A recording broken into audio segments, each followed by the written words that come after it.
Hello friends, அனைவருக்கும் வணக்கம். இந்த வீடியோவில் நம்ம என்ன பார்க்க போகிறோம் அப்படின்னா 12ஆம் வகுப்பு பொருளியல். ஸோ அதில் இருக்கக்கூடிய யூனிட் நம்பர் 5 பணவியல் பொருளியல் அப்படின்ற ஒரு முக்கியமான பாடம். இந்த பாடத்தில் என்ன கண்டென்ட் இருக்கும் அப்படின்னா பணவீக்கம், பணவாட்டம். ஸோ இந்த மாதிரியான விஷயத்தை வச்சு தான் இந்த unit maximum full and fully cover ஆகும்.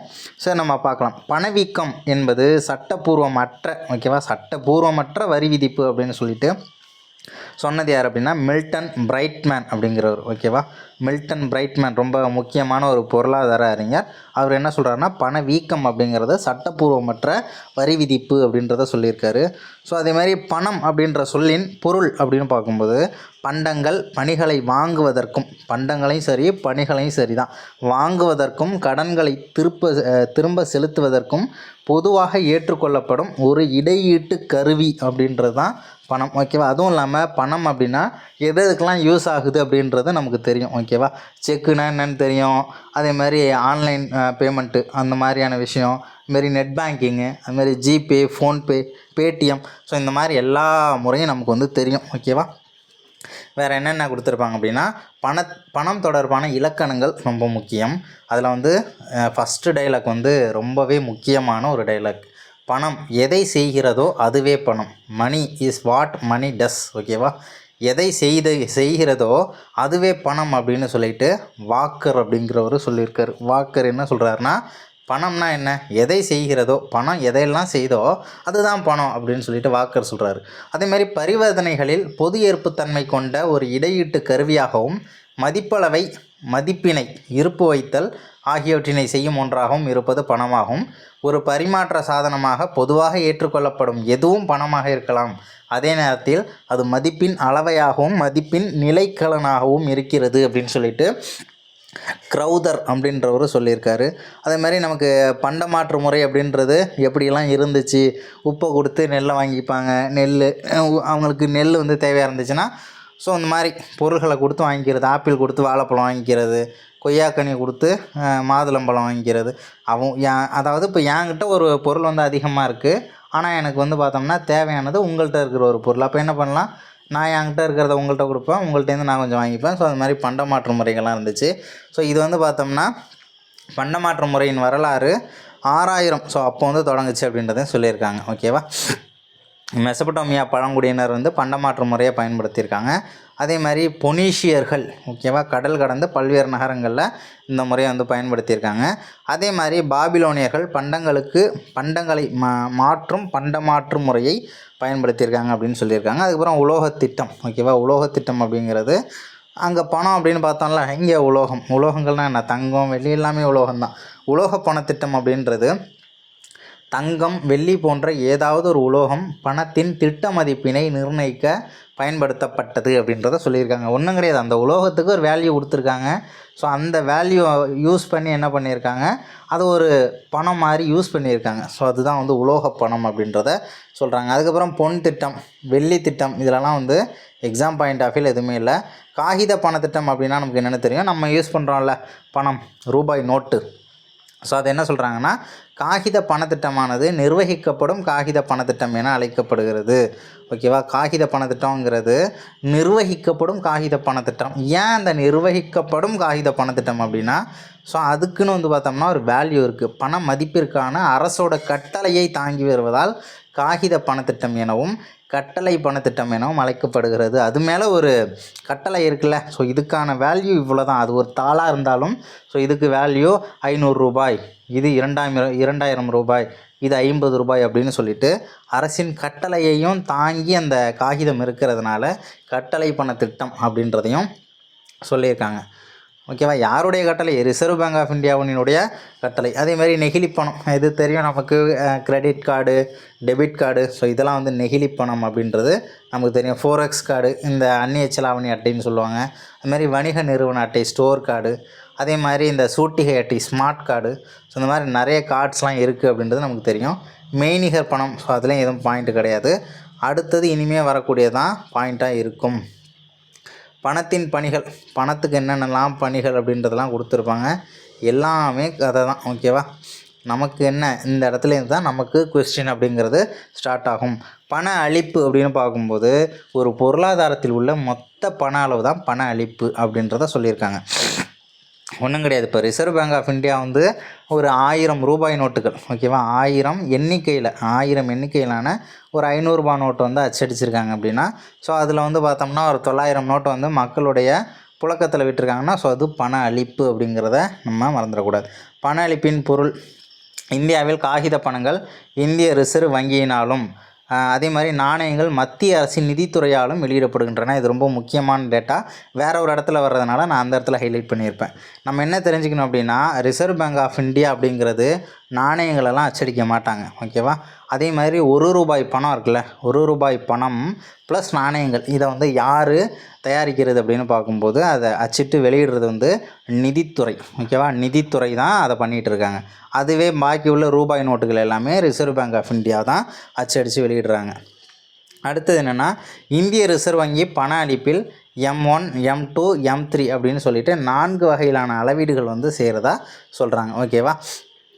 என்னென்ன சொல்லியிருக்காங்கன்னா, M1 அப்படின்னு பார்க்கும்போது காகித பணம், நாணயங்கள் மற்றும் கேட்பு வைப்பு, ஓகேவா. கேட்பு வைப்புனா அந்த டெபாசிட் அமௌண்ட் இருக்குல்ல அது. M2 அப்படின்றது M1 ப்ளஸ் அஞ்சலக சேமிப்பு, வங்கியின் சேமிப்பு, வைப்புகள். M3ங்கிறது அப்படி ஆட் ஆகிட்டே வரும், M3, M4 அப்படின்னு சொல்லிட்டு வரும். ஜஸ்ட்டு இதை தெரிஞ்சுக்கலாம், வேறு எதுவும் கிடையாது. இதில் வந்து ஏதாவது எக்ஸாம் பாயிண்ட் ஆஃப் வியூவில் கேட்பாங்களே அப்படின்னு பார்த்தோம்னா ரொம்ப ரேர் தான். இருந்தாலும் சரி சும்மா தெரிஞ்சுக்கலாம் அப்படின்னு சொல்லிட்டு பண்ணது. அதுக்கப்புறம் இது வந்து ரொம்ப முக்கியமான கொஸ்டின். பணக்குறியீடு நமக்கு தெரியும், இந்தியாவினுடைய ரூபாய் நோட்டு, ஓகேவா. இந்தியாவில் வந்து ரூபாய் தான் நம்ம யூஸ் பண்ணிகிட்ருக்கோம். ஸோ அதனுடைய குறியீடுன்றது அந்த சிம்பிள் கொடுத்துருக்காங்களா அதுதான். இந்திய தொழில்நுட்ப கழகம் IIT மும்பையில் முதுகலை பட்டம் பெற்றவர் யார் அப்படின்னா டி உதயகுமார், ஓகேவா. அவரை தான் இந்த குறியீட்டை வந்து டிசைன் பண்ணது. ஜூலை 15, 2010 வந்து மத்திய அமைச்சரவை கூட்டத்தில் இவர் உருவாக்கின இந்த குறியீடு தேர்ந்தெடுக்கப்பட்டுச்சு. தேவநாகரி எழுத்து ராவும் ரோமன் எழுத்து ஆரில் செங்குத்து கோடு இல்லாமலும் உள்ள வடிவமைப்பு அப்படின்னு சொல்லியிருக்காங்க இந்த குறியீடு அப்படின்றது. அதேமாதிரி அமெரிக்கா, பிரிட்டன், ஜப்பான், ஐரோப்பா நாடுகளுக்கு பின் இந்தியா வந்து தனி பணக்குறியீடு கொண்ட நாடாக விளங்குகின்றது. எங்கெங்கே ரூபாய் அப்படின்றது யூஸ் பண்ணியிருக்காங்க அப்படின்னா, இந்தியாவில் ரூபாய் தான், பாகிஸ்தானில் ரூபாய் தான், இலங்கையில் ரூபாய் தான், ஓகேவா. அதையும் வந்துடக்கூடாது. அதுக்கப்புறம் பண அளிப்பினை தீர்மானிக்கும் காரணிகள், பண அளிப்பை தீர்மானிக்கும் காரணிகள், ஓகேவா. ரொக்க வைப்பு விகிதம் அப்படின்னு சொல்லியிருப்பாங்க. கேஷ் டெபாசிட் ரேஷியோ, CDR அப்படின்னு சொல்கிறாங்க. அதாவது என்னன்றதை நீங்கள் படிச்சிங்கன்னா உங்களுக்கே தெரியும். இது பொதுமக்கள் கையில் வைத்திருக்கும் பணம், அப்படி இல்லைனா வங்கி வைப்புகளில் உள்ள பணம் அப்படின்ற ரேஷியோ தான், ஓகேவா. ரொக்க வைப்பு விகிதம் அப்படின்னா அவங்க மக்கள் வந்து கையிலையும் வச்சுருக்கலாம், பேங்கில் டெபாசிட் பண்ணியும் வச்சுருக்கலாம். ஸோ அந்த ரேஷியோ தான் ரொக்க வைப்பு விகிதம் அப்படின்னு சொல்கிறாங்க. ரொக்க இருப்பு வைப்பு விகிதம் அப்படின்னா ரிசர்வ் டெபாசிட் ரேஷியோ, RDR அப்படின்னு சொல்லுவாங்க. வங்கி தனது பாதுகாப்பு பெட்டகம் இருக்குல்ல, ஸோ அங்கே வைத்திருக்கக்கூடிய இருப்பும் மைய வங்கியில் வைத்திருக்கும் ரொக்க வைப்பு, அப்படி இல்லைனா மொத்த வைப்பு, ஸோ அந்த ரேஷியோ வந்து சொல்கிறாங்க. அதே மாதிரி ரொக்க இருப்பு விகிதம் அப்படின்னா வங்கியில் வைப்புகளில் குறைந்தபட்சமாக மைய வங்கியில் வைக்க வேண்டிய அளவு, வங்கிகளில் செலுத்தப்பட்ட மொத்த வைப்புகள் என்னும் விகிதம். இந்த செகண்ட் ஒன்று ரொக்க இருப்பு வைப்பு விகிதம் இருக்குல்ல, அதாவது அவங்க பெட்டகத்தில் எவ்வளோ அமௌண்ட் வச்சுருக்காங்க அது ஒன்று. அதே மாதிரி RBI இருக்குல்ல, மைய வங்கி, RBIயில் வந்து ஒரு அமௌண்ட் வந்து வைப்பு வச்சுருப்பாங்க. ஸோ அந்த அமௌண்ட்டையும் சேர்த்து தான் சொல்லியிருக்காங்க. அதேமாதிரி சட்டப்படியான நீர்மை விகிதம், இதெல்லாம் வந்து பார்த்தோம்னா வணிக வங்கிகள் வைத்திருக்கும் நீர்மைத்தன்மையிலான சொத்துக்கள் அல்லது வணிக வங்கிகளில் இருக்கும் மொத்த கேட்பும் கால வைப்புகளும் அப்படின்ற ரேஷியோவை சொல்லியிருக்காங்க. ஏன்னா இப்போது நான் போய்ட்டு ஒரு 10,000 ரூபா பேங்க் அக்கௌண்ட்டில் டெபாசிட் பண்ணுறேன் அப்படின்னா அந்த 10,000 ரூபாய் அப்படியே வச்சுருக்க மாட்டாங்க. பேங்க்கு என்ன பண்ணுவாங்க, சுழற்சி முறையில் யாருக்காச்சும் கடன் கொடுத்துருவாங்க, அது மூலமாக அவங்க இன்ட்ரெஸ்ட்டை வந்து வாங்கிப்பாங்க. அப்படி தானே நடந்துக்கிட்டு இருக்குது. அதே மாதிரி நமக்கும் குறைந்த அளவிலான இன்ட்ரெஸ்ட் போட்டு நமக்கும் கொடுத்துருவாங்க. ஆனால் சேஃப்டி, நமக்கு எப்போ தேவைப்படுதோ எடுத்துக்கலாம், அப்படியே ரொட்டேஷன்லேயே இருக்கும் பணம். அதுக்கப்புறம் பண அளவு கோட்பாடு அப்படின்னு பார்க்கும்போது இதில் என்னென்ன கொடுத்துருப்பாங்க அப்படின்னா, பணத்தின் வாங்கும் சக்தி அப்படின்னு சொல்லிட்டு ஒரு நூலை எழுதினவர் தான் அந்த அமெரிக்கா நாட்டை சேர்ந்த ஒரு பொருளியல் அறிஞர் இர்வின் ஃபிஷர். ஸோ அதை மட்டும் நம்ம தெரிஞ்சுக்கலாம், ஓகேவா. பணத்தின் வாங்கும் சக்தி யாருடையது அப்படின்னா இர்வின் ஃபிஷர், ஓகேவா. ஸோ அடுத்தது வேறு என்னென்ன கொடுத்துருக்காங்க அப்படின்னா முக்கியமான பாயிண்ட் மட்டும்தான் நம்ம பார்க்க போகிறோம், எல்லாமே நமக்கு தேவையில்லை. வேறு என்னென்னா பண வீக்கம், பண வாட்டம் அப்படின்னு சொல்லிட்டு ஆரம்பிக்கும். இதுதான் நமக்கு எக்ஸாமில் அடிக்கடி கேட்கக்கூடிய ஒரு டாபிக். பண வீக்கம் அப்படின்னா சிம்பிளாக சொல்கிறேன். பணவீக்கம்.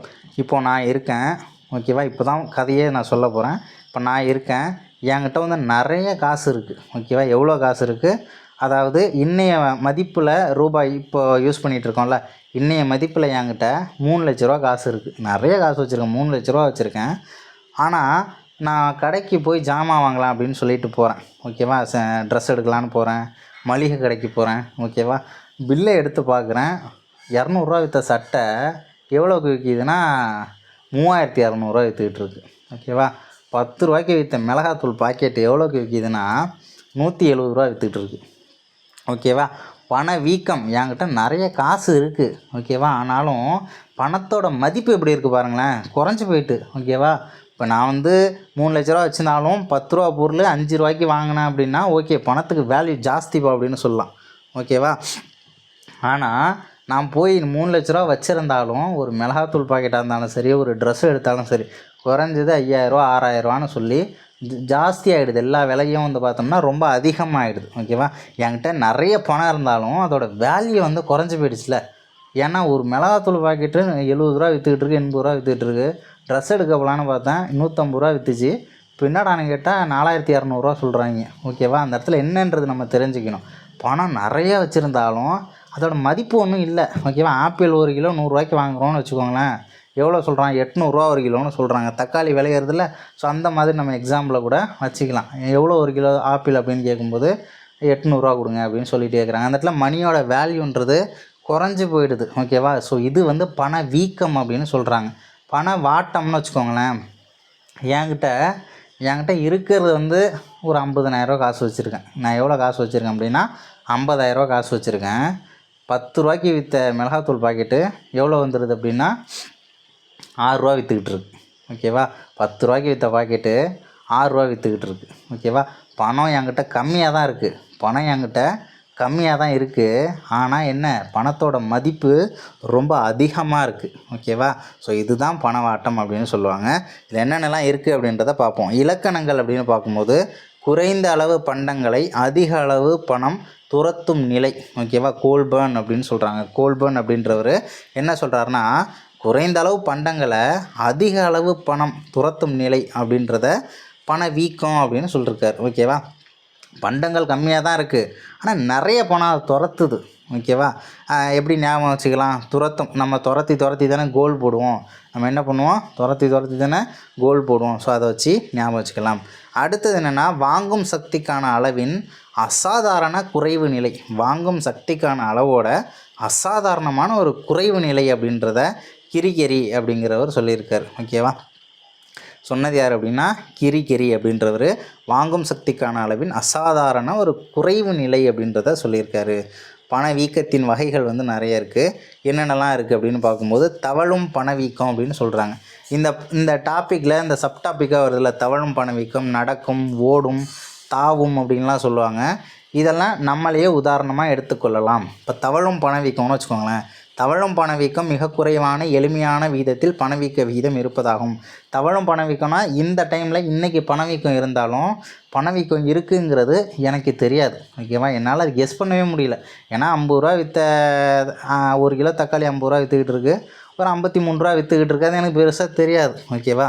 பணவீக்கங்கிறது ஒரு 3 ஏறுறதுனால எனக்கு ஒன்றும் பெருசாகவே தெரியாது, ஓகேவா? எனக்கு அது சாதாரண ஒரு நாள் மாதிரி தான் இருக்கும். நீண்ட காலத்தில் விலைவாசி உயர்வதை மக்கள் எளிதாக உணர முடியாத அளவில் இருக்கும், ஓகேவா? உணர முடியாது. என்ன 50 விற்றுச்சு 3 அதிகமாக விற்றுட்டுருக்கு அப்படின்ட்டு நம்ம போயிடுவோம். ஸோ இதை என்ன சொல்கிறாங்க, மிதமான பணவீக்கம். அப்படி இல்லை அப்படின்னா தவழும் பணவீக்கம். தவழ்ந்து வரும் குழந்த மாதிரி. அப்போ தவழ்ந்து வருதுனாலே கொஞ்சம் பொறுமையாக தானே வரும். ஸோ அதனால் தவழும் பணவீக்கம் அப்படின்னு சொல்கிறாங்க. அடுத்த ஒன்று என்ன அப்படின்னா நடக்கும் பணவீக்கம். பணவீக்கம் மிதமான வேகத்தில் ஒரு ஒற்றை இலக்கத்தில் இருக்குன்றாங்க, சிங்கிள் டிஜிட்டில் இருக்கும், ஓகேவா? அப்படி சொல்கிறாங்க. இப்போ உதாரணத்துக்கு 3லேருந்து 9% அளவில் இருக்கும்னு சொல்கிறாங்க. 3 to 9% அளவில் இருக்கும். இதை வந்து பார்த்தோம்னா நம்ம கொஞ்சம் உணரக்கூடிய அளவில் இருக்கும், லைட்டாக ஃபீல் பண்ணலாம். என்னடா அது 50 தான் விற்றுச்சு, இன்றைக்கி என்ன திடீர்னு 53ங்கும் போது எனக்கு தெரில, ஓகேவா? அதுவே 60 வாங்குறான்னா 10 ஏறி போச்சா அப்படின்ற அளவுக்கு என்னால் கொஞ்சம் ஃபீல் பண்ண முடியும். ஸோ அது வந்து நடக்கும் பணவீக்கம். சிங்கிள் டிஜிட்டில் சொல்கிறாங்க, 3லேருந்து 9% அப்படின்றத சொல்லியிருக்காங்க.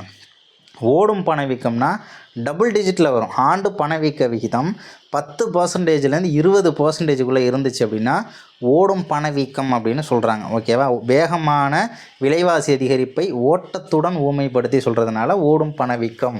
50 ரூபா விற்ற அதே தக்காளி திடீர்னு 95 ரூபாங்கிறாங்க. இன்னும் 95 ரூபாயா அப்படின்ற மாதிரி நம்ம யோசிக்கிறோம்ல, என்னடா இவ்வளோ ரேட்டு ஓடிட்டுருக்கு அப்படின்னு சொல்லி.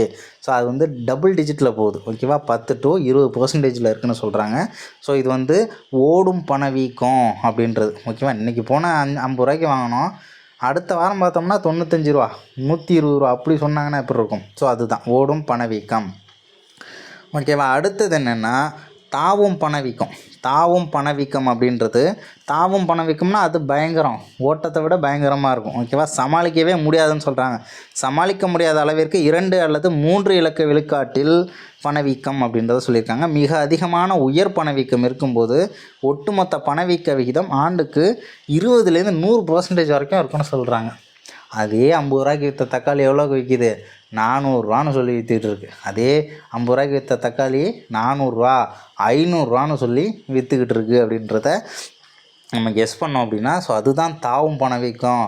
அந்த இடத்துல நம்ம இன்னும் என்ன யோசிக்க ஆரம்பிப்போம்? தக்காளி வேணுமா, தக்காளி சாப்பிட்டே ஆகணுமா அப்படின்னு சொல்லிட்டுலாம் யோசிக்க ஆரம்பிச்சுப்போம். அதேமாதிரி ஜேஎம் கீன்ஸ் அப்படின்றவர், கீன்ஸுன்னு கொடுத்துருக்காங்கல்ல, ஜேஎம் கீன்ஸ் அப்படிங்கிறவர் நவீன பொருளாதாரத்தின் தந்தை. பொருளாதாரத்தின் தந்தை அப்படின்னா ஆடம் ஸ்மித் இருக்கார். அதே மாதிரி நவீன பொருளாதாரத்தின் தந்தைனா இந்த கீன்ஸ் தான், JM Keynes, John Maynard Keynes அப்படின்னு சொல்லுவாங்க. John Maynard Keynes. அவர் என்ன சொல்கிறாருன்னா, உண்மையான பணவீக்கமே இந்த தாவும் பணவீக்கம் தான் சொல்கிறார். நிறைய பணவீக்கம் நிறைய வகை இருந்தாலும் கீன்ஸ் வந்து எதை வந்து இதுதான் உண்மையான பணவீக்கம் அப்படின்னு சொல்கிறாருன்னா அது தாவும் பணவீக்கம். ஓகேவா? தாவும் பணவீக்கத்தை தான் சொல்கிறாரு. அதே மாதிரி 21ஆம் நூற்றாண்டின் முதல் உயர் பணவீக்கம் முன் எப்போதும் இல்லாத அளவாக ஜிம்பாப்வே நாட்டில் ஆண்டுக்கு 3714%. பர்சன்டேஜுங்கிறதே 100 தான், எங்கே பிடிச்சிக்கிறோம்? 3714% அந்த அளவுக்கு உயர்ந்துச்சான் ஏப்ரல் 2007 எங்கன்னா ஜிம்பாப்வே. அதுக்கப்புறம் தேவை இழுப்பு பணவீக்கம், செலவு உந்து பணவீக்கம் இதெல்லாம் கொடுத்துருப்பாங்க. இதெல்லாம் நமக்கு பெருசாக முக்கியம் இல்லை. அதுக்கப்புறம் இதர காரணிகள் தூண்டும் அடிப்படையில் இதில் சொல்கிறாங்க. காகித பணவீக்கம் அப்படின்னா என்னென்னு தெரிஞ்சுக்கலாம். இதில் வந்து அளவுக்கு அதிகமான காகித பணத்தை மைய வங்கி பயன்பாட்டுக்கு விடுவிக்கும் போது ஏற்படும் விலைவாசி உயர்வு காகித பணவீக்கம்னு சொல்கிறாங்க. ஒன்றும் கிடையாது, ஒரு 10 லட்சம் கோடி ரூபாய்க்கு என்ன பண்ணுறாங்க? 2000 ரூபாய் நோட்டுகளை அச்சடிக்கிறாங்க. யார் அப்படின்னா ரிசர்வ் பேங்க் ஆஃப் இந்தியா. ஒரு உதாரணத்துக்கு 10 லட்சம் கோடி, அதில் என்ன பண்ணிட்டாங்க? 9.5 லட்சம் கோடியை பயன்பாட்டுக்கு விட்டுட்டாங்க. யாருடைய பயன்பாட்டுக்கு? மக்கள் பயன்பாட்டுக்கு விட்டுட்டாங்க. ஓகேவா? அப்போ எல்லாருக்கிட்டையும் நிறைய காசு இருக்குது தானே, இப்போ எல்லாருக்கிட்டையும் மக்கள்கிட்ட காசு இருக்குமா? ஸோ அது காகித பணவீக்கம். ஓகேவா? அதுக்கப்புறம் கடன் பணவீக்கம் அப்படின்னு சொல்கிறாங்க. வணிக வங்கிகள் தாராளமாக கடனை அளிக்கும் போது ஏற்படும் விலைவாசி உயர்வினை கடன் பணவீக்கம் அப்படின்னு சொல்கிறாங்க. மற்ற நாளில் பேங்க்கில் போயிட்டு லோன் கேட்டோம் அப்படின்னா லோன்லாம் கிடையாது, உனக்கு வந்து சிபில் ஸ்கோர் எவ்வளோ இருக்குது அப்படின்லாம் சொல்லி பார்க்குறவங்க என்ன பண்ணுறாங்க அப்படின்னா, சரி ஓகே கொடுக்கலாம் அப்படின்னு சொல்லிட்டு அட்ஜஸ்ட்மெண்ட்டில் என்ன பண்ணிடுறாங்க? நிறைய பேருக்கு லோன் கொடுக்க ஆரம்பிச்சிடுறாங்க. அப்போ எல்லாருக்கிட்டையும் காசு வந்துடுதா? ஸோ கடன் பணவீக்கம் அதுதான். அதேமாதிரி வரவு செலவு பற்றாக்குறை தூண்டல் பணவீக்கம் அப்படின்னு சொல்கிறாங்க. வரவு செலவு திட்டத்தினால் ஏற்படும் பற்றாக்குறையை சரி செய்யும் நிதியாக்க முறைகளில் ஒன்றாக மைய வங்கி மூலம் கூடுதல் காகித பணத்தினை அச்சிட்டு பயன்பாட்டுக்கு விடுறது. ஓகேவா? கூடுதலாக காகித பணத்தை அச்சிட்டு என்ன பண்ணுறது? பயன்பாட்டுக்கு விடுறது. ஸோ இந்த கூடுதல் பணத்தினால் ஏற்படும் விலைவாசி உயர்வினை வரவு செலவு பற்றாக்குறை தூண்டல் பணவீக்கம் அப்படின்னு சொல்கிறாங்க.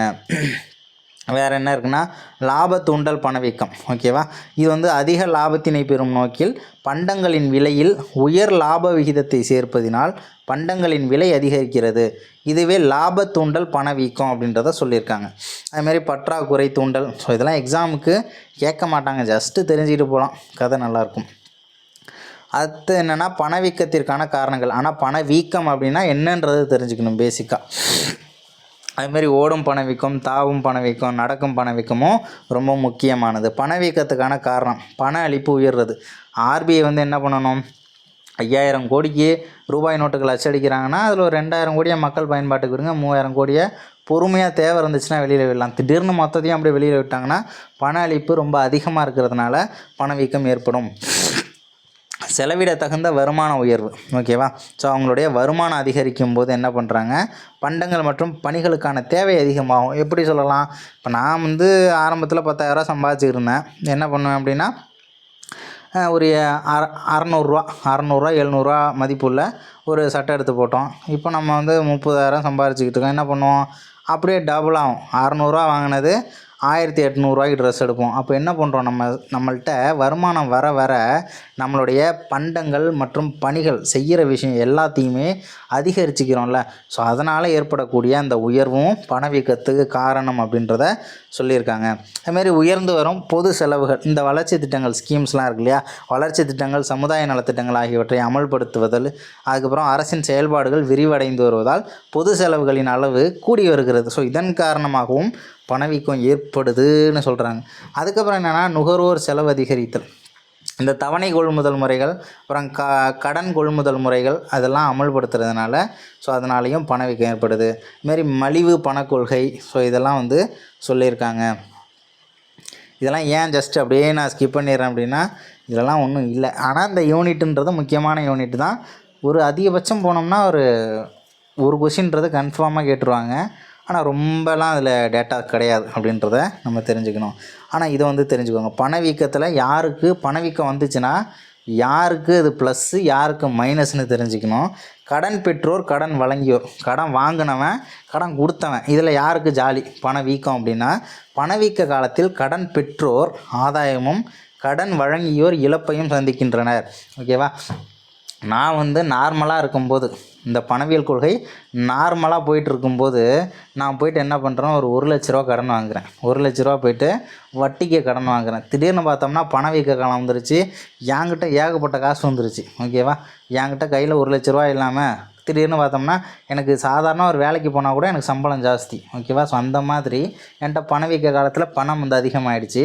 நான் அந்த டைமில் என்ன பண்ணுவேன், அப்போவும் நான் பணம் வாட்டமாக இருந்தாலும் சரி, பணம் வீக்கமாக இருந்தாலும் சரி, நான் வாங்கினது எவ்வளவு, 1,00,000.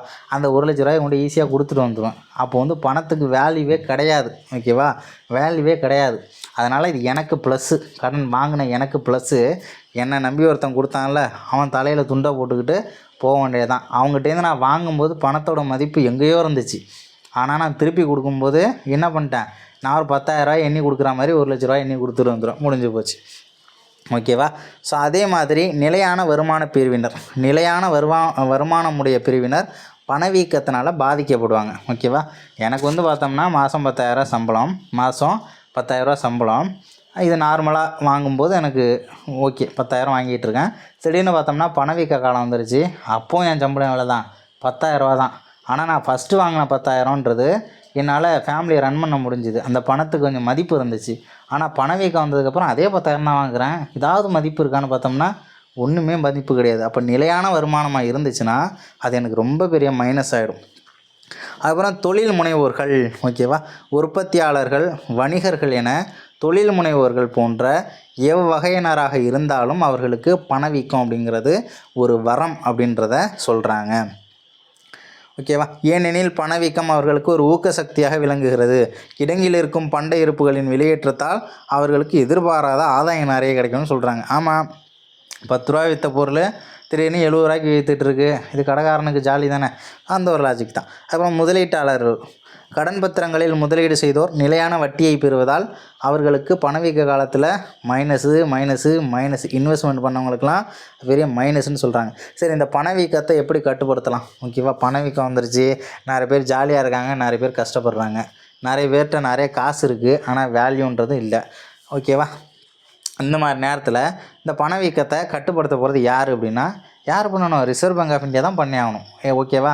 மக்கள்கிட்ட என்ன பண்ணுறாங்க, இப்போ என் பாக்கெட்டை வந்து திறந்து பார்த்தாங்கன்னா உள்ளே ஒரு 2,000 காசு வச்சுருக்கேன், எல்லாம் சில்லற காசாக ஒரு 2,000 வச்சுருக்கேன். என்ன பண்ணுவாங்க, ஆர்பிஐ பாக்கெட்லேருந்து எடுத்துருவாங்க. அதிகபட்சம் எவ்வளோ எடுத்துருவாங்கன்னா ஒரு 1,300 வரைக்கும் உருவிடுவாங்க. அந்த 1,300 எப்படி நேராக வந்து உருவ போகிறது கிடையாது. என்ன பண்ணுவாங்க அப்படின்னு பார்க்கும்போது இந்த பாயிண்ட்லாம் நம்ம தெரிஞ்சுக்கணும். ஓகேவா? பணவியல் முறைகள், வங்கி விகிதத்தை உயர்த்துவாங்க. ஓகேவா? வங்கி விகிதத்தை உயர்த்துவாங்க. பேங்க் வந்து பார்த்தோம்னா இந்த ஒரு அமௌண்ட் வந்து இவ்வளோ அமௌண்ட் வந்து பேங்க் வந்து ஸ்டேபிளாக வச்சுக்கணும் அப்படின்றது ஒரு ரேஷியோ ஒன்று இருக்குது. ஸோ அந்த ரேஷியோ வந்து அதிகப்படுத்துறது. இப்போ உதாரணத்துக்கு ஒரு பேங்க் வந்து இருக்குது. அந்த பேங்க்கில் வந்து பார்த்தோம்னா எவ்வளோ வைப்பு தொகை எப்போவுமே வச்சுக்கணும் அப்படின்னா ஒரு ஒரு எப்படி சொல்கிறது, ஒரு 10,00,000 வந்து எப்போவுமே வச்சுக்கணும், அவங்க பெர்மனெண்ட்டாக வச்சுக்கணும் அப்படின்றது ரூல்ஸ், ஆர்பிஐ ரூல்ஸாக இருந்துச்சுன்னா 10,00,000 நீ 40,00,000 கண்டிப்பாக வச்சுக்கணும்னு சொல்லிடுவாங்க. அப்போ என்ன பண்ணுவான், அவன் யார்கிட்ட கடன் கொடுத்தானோ அந்த கடனை பூரா வாங்க ஆரம்பிப்பானா. ஓகேவா. அப்போ மக்கள்கிட்ட போன காசு திரும்ப எங்கே வந்துடுது, பேங்க்குக்கே வந்துடுது. அதே மாதிரி வெளி அங்காடியில் அரசு பத்திரங்களை விற்கிறது. அரசு பத்திரங்களை விற்கிறதுனால என்ன ஆகுது, பணம் திரும்ப கவர்மெண்ட்டுக்கிட்ட வந்துடுது. ஓகேவா. ஏன்னா விற்கிறாங்க, கவர்மெண்ட் ஒரு பொருளை, அதாவது ஒரு பத்திரங்களை விற்றுட்டு அதுக்கேற்ற காசை வாங்கிக்கிறாங்க போது அந்த காசு யார்கிட்ட வந்துடுது, திரும்ப கவர்மெண்ட்டுக்கிட்டே வந்துடுது. ரொக்க இருப்பு விகிதத்தை உயர்த்துதல், சட்டப்படியான நீர்மை விகிதத்தை உயர்த்துதல். ஓகே. அதுமாரி வந்து இன்ட்ரெஸ்டெல்லாம் அதிகப்படுத்துவாங்க. இந்த சிஆர்ஆர், இந்த ரொக்க இருப்பு விகிதம், ஸோ இதை வந்து அதிகப்படுத்துறது. அதே மாதிரி நுகர்வோர் கடனை கட்டுப்படுத்துதல். கடனே கொடுக்க மாட்டாங்க, கடனை கட் பண்ணு, கடன் கொடுத்தா மக்கள்கிட்ட அதிகமாகிட்டு இருக்கு, கடனே கொடுக்காத, கட் பண்ணும்பாங்க. முடிஞ்சு போச்சா. கடன் விளிம்பு நிலையினை உயர்த்துதல். கடன் விளிம்பு நிலை அப்படிங்கிறது 10 வருஷத்தில் கட்ட வேண்டியதை வந்து 8 வருஷத்தில் சீக்கிரம் நீங்கள் முடிச்சாகணும் அப்படின்ற மாதிரி கடனோட அந்த விளிம்பு நிலையை வந்து உயர்த்துறது. ஸோ சொல்லியிருக்காங்க. அதேமாதிரி மீள் வாங்கல் விகிதம், ரெப்போ ரேட்டு, அதுக்கப்புறம் திரும்ப மீள் வாங்கல் விகிதம், ரிவர்ஸ் ரெப்போ ரேட். ஸோ இதெல்லாம் வந்து உயர்த்துறது. இந்த ரெப்போ ரேட் அப்படின்னா இப்போ ஆர்பிஐக்கு வந்து பார்த்தோம்னா அமௌண்ட்டு தேவைப்படுது, ஆர்பிஐக்கு அமௌண்ட் வந்து தேவைப்படுது. ஸோ அந்த டைமில் என்ன பண்ணுவாங்க, யார்கிட்டேருந்து காசு வாங்கிப்பாங்க அப்படின்னு வச்சுக்கோங்களேன், இந்த பேங்க்லாம் இருக்குல்ல, மற்ற பேங்க். ஸோ அவங்கள்ட்டேருந்து வந்து அமௌண்ட்டு வேணும் அப்படின்னா அவங்க வந்து எடுத்துப்பாங்க. ஸோ அவங்க எடுத்துக்கிட்டு அதுக்கு ஒரு இன்ட்ரெஸ்ட் ஒன்று போட்டு கொடுப்பாங்க, அது வந்து ரெப்போ ரேட்டு. அதுவே வந்து வணிக வங்கிகள் ஆர்பிஐட்ட வாங்கினாங்கன்னு வச்சுக்கோங்களேன், அதுக்கு இன்ட்ரெஸ்ட்டை ஃபிக்ஸ் பண்ண போகிறது யாருன்னா ஆர்பிஐ தான். ஸோ அப்போ அதுக்கு அவங்க இன்ட்ரெஸ்ட்டு போடுறாங்களே, அது வந்து ரிவர்ஸ் ரெப்போ ரேட்டு அப்படின்னு சொல்லுவாங்க. அதுமாரி நிதியியல் நடவடிக்கை, அரசு செலவினங்களை குறைப்பது. கவர்மெண்ட்டு ஸ்கீம்ஸ் மூலமாக எந்த ஒன்றுத்தையும் இது பண்ண மாட்டாங்க. இப்போ கொடுக்குறாங்களா, உதாரணத்துக்கு ஓஏபி பணம், ஸோ இந்த மாதிரி 1000 ரூபா பணம், இதெல்லாம் பணவீக்கமாக இருந்துச்சுன்னா அப்படியே கட் பண்ணிடுவாங்க. பொதுமக்களிடமிருந்து கடன்களை பெறுவது, வரி விதிப்புகளை விரிவாக்குவது. டேக்ஸ் தானே, 10 ரூபா மதிப்புள்ள பொருளுக்கு 2 ரூபா போட்டு 12 ரூபா, 2 ரூபா டேக்ஸ் போட்டு 12 ரூபாய்க்கு விற்றாங்கன்னா என்ன பண்ணுவாங்க, டேக்ஸை ஏற்றி விட்ருவாங்க. போடு 16 ரூபா, 6 ரூபா டேக்ஸு, 10 ரூபா பொருள், 16 ரூபா கட்டு அப்படின்னு சொல்லிட்டு டேக்ஸ் அதிகப்படுத்தி விட்டாங்கன்னா என்ன பண்ணும், திரும்ப கவர்மெண்ட்டுக்கே அந்த பணம் போய் சேர்ந்து விடும். ஸோ அதுக்கப்புறம் பண வாட்டம். இப்போ நம்ம படித்தோம்ல, ஸோ இதுக்கு அப்படியே உல்ட்டாவாக இருக்கும் பண வாட்டம் அப்படின்னு சொல்லிட்டு. பண வாட்டம் அப்படின்னா பணம் வந்து கம்மியாக தான் இருக்கும், ஆனால் அதோட மதிப்பு வந்து அதிகமாக இருக்கும். பணம் நம்மள்கிட்ட கம்மியாக தான் இருக்கும், என்கிட்ட 100 ரூபா காசு இருந்தாலும் 100 ரூபாயோட மதிப்பு வேறு மாதிரி அப்படின்றது தான் பணவாட்டம். வேலைவாய்ப்பின்மையை ஏற்படுத்தாமலும் உற்பத்தி அளவுகள் குறையாமலும் பணவீக்கத்தை திருப்பும் செயல்முறை வந்து மீள் பணவீக்கம் அப்படின்னு சொல்கிறாங்க. இந்த தேக்க வீக்கம், ஸோ இதிலலாம் வந்து ஒன்றும் இல்லை. அதேமாதிரி இந்த பணவாட்டம், இதை ஃபுல்லாக வந்து மார்க் பண்ணிக்கோங்க, கொஞ்சம் முக்கியமான பாயிண்ட் தான்.